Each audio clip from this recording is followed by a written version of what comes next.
अस्सलाम वालेकुम व्यूवर्स, उम्मीद है कि आप सब खैरियत से होंगे। मैं आज आपको 1965 की जंग के मतलब वाक़यात बताऊंगी। फुल स्टोरी के बारे में जानने के लिए वीडियो को स्टार्ट से एंड तक लाजमी देखिए। आप देख रहे हैं स्ट्रेंज रियलिटी, मैं हूं फातिमा, और अगर आप हमारे चैनल पर न्यू हैं तो सब्सक्राइब कर लें और बेल के आइकन पर क्लिक करके ऑल कर लें ताकि हमारी आने वाली अमेजिंग वीडियोस आपको मिल सकें। चले वीडियो स्टार्ट करते हैं।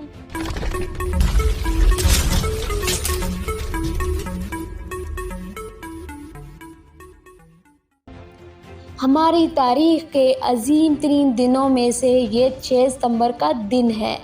अगर आप सिर्फ उस दिन की सुबह वो तकरीर सुन लीजिए जो अयूब खान ने की थी रेडियो पाकिस्तान पर। वो तकरीर की गई कि ला इलाहा इल्लल्लाह के मानने वालों पर हिंदुस्तान ने हमला कर दिया। मेरे कौम के हम वतनों, जंग शुरू हो चुकी है, उठो और दुश्मन पर टूट पड़ो। पाकिस्तान की पूरी कौम नारे तकबीर लगाती हुई सड़कों पर पहुंच जाई। हिंदुस्तान ने 6 सितंबर की सुबह फजर से कुछ देर पहले लाहौर शहर पर हमला किया और इनके जर्नैल ने भड़क मारी थी कि हम 11 बजे तक लाहौर जाकर खाना खाएंगे और बदमाशी की महफिल सजाएंगे। दुश्मन की ताकत का भी पहले अंदाज़ा है। देखिए, दुश्मन 5 गुना बड़ा था हमारे से और अचानक इतना बड़ा हमला करता है जिसके एक एक हमले में 500 टैंक इस्तेमाल किए जाते हैं। तकरीबन 500 टैंक लाहौर में, 500 टैंक के करीब सियालकोट पर जब हमला होता है, और ये दोनों सरहदी शहर हैं हमारे। और हाल ये था कि पाकिस्तान ये सब देखकर बहुत ज़्यादा हैरान था। आपको वाक़या बताते हैं, वाक़यात आप सुने तो उससे आपको अंदाज़ा होगा ये 65 की लड़ाई का ये वाक़या 6 सितंबर को क्यों हम इतने प्यार से और जज्बात से क्यों याद करते हैं। देयर अचीवमेंट, वो खान साहिब की दलेरी और जुर्रत की। उन्होंने कहा ये सॉर्टीज़ नहीं जाएंगी जब तक मैं खुद ना देख लूं कि ये कितने ख़तरनाक हैं हमारे पायलट। दुनिया की तारीख़ में पाकिस्तान फ़ौज एक बेस्ट वाहिद फ़ौज है जिसमें कैजुअल्टी ऑफिसर रेट सबसे ज़्यादा है। इसलिए हमारे ऑफिसर आगे बढ़कर लीड करते हैं। पाकिस्तान में एक नेवी सबरी गाजी और इस सबरी ने दुश्मन का नाका बंद किया हुआ था। उस ज़माने में तारीख़ी नावल और किताबें लिखी गई कि सोमनाथ के महमूद गजनवी की तरह हमलों के बाद ये 18वां हमला, और पाकिस्तान की नेवी आगे बढ़कर समुद्रों में दवारका में गई और दवारका के किले को तबाह किया, बम्बिंग करके, फायरिंग करके, शेलिंग करके, फिर निकलकर वापस आई। ऐसे मौज़ात देखने को मिले। सियालकोट में एक सेक्टर पर हमारी तोपों की मदद की ज़रूरत पड़ी। हमारी क़ियादा फ़ौज के मौके पर दुश्मनों के टैंकों का दबाव शदीद था और हमारी आखिरी हद से भी ज़्यादा 2-3 किलोमीटर आगे वो दुश्मन के टैंकों की पोजीशन थी। और जब मदद गई तो हिसाब लगाया गया कि हमारी तोपों के गोले दुश्मन तक नहीं पहुंच सकते, और सूरत हाल ये थी कि उस वक्त मदद ना दी जाती अपनी फ्रंट लाइन को तो सियालकोट साइड के पूरे साइड पर कब्ज़ा कर लेते। अल्लाह के तवक्कल पर यकीन करिए, अफसरों के आंखों में आंसू आ गए। उन्होंने अल्लाह के भरोसे पर, अल्लाह के आसरे पर दुश्मन की तरफ तोपों का मुंह करके फायर किया।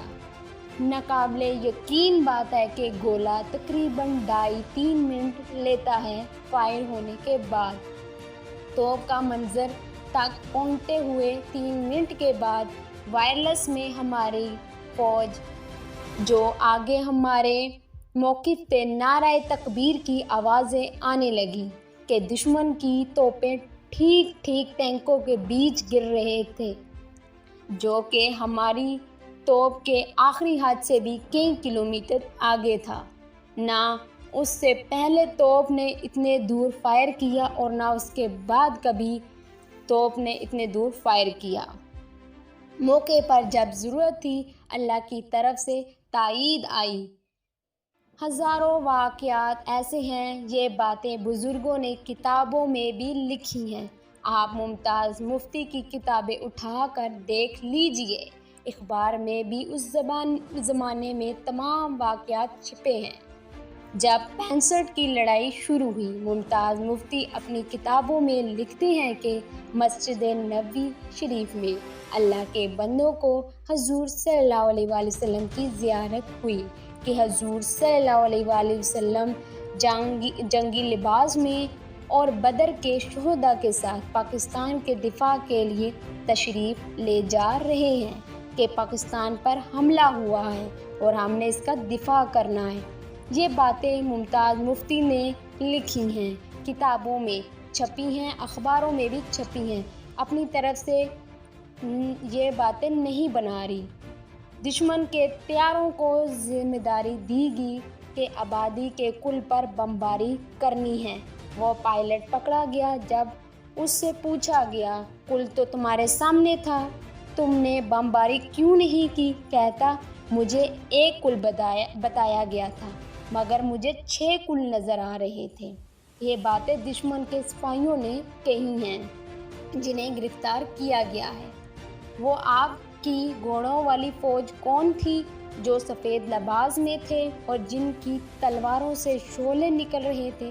یہ دشمن کے پائلٹس نے یہ باتیں کہی ہیں کہ ہم بم گراتے تھے 2140 کے قریب، جن میں سے صرف 5 بم پھٹے، وہ بھی ویرانے میں، باقی بم نہیں پھٹے۔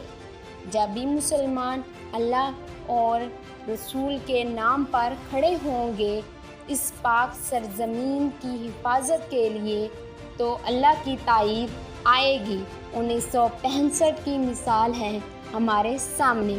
آخر میں یہ شعر کہنا چاہوں گی، ٹل نہ سکتے تھے اگر جنگ میں اڑ جاتے تھے، پاؤں شیروں کے بھی میدان سے اکھڑ جاتے تھے۔